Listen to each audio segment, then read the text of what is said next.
ఈ దేవాలయం గోడ కాదు, ఇది ఒక భారీ సంగీత వాయిద్యం. ఇది 500 ఏళ్ల కిందటి నిజం. కర్ణాటకలోని హంపి విఠల దేవాలయం రహస్యం మిమ్మల్ని ఆశ్చర్యపరుస్తుంది. ఇక్కడ 56 స్తంభాలున్నాయి.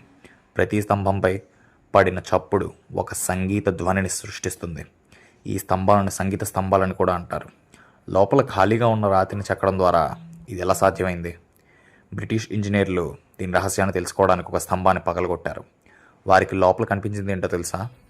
ఇంకేమీ లేదు, ఖాళీ రాళ్ళు తప్ప. రహస్యం వాయిద్యాల ఆకారంలో లేదు, కానీ రాతి యొక్క ఖనిజ కూర్పులో.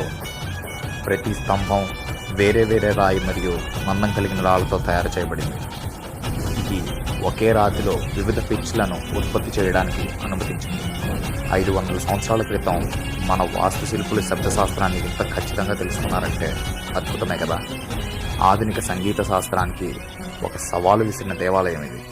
మీకు ఇంతకంటే ఆశ్చర్యపరిచిన దేవాలయం ఏదైనా తెలుసా?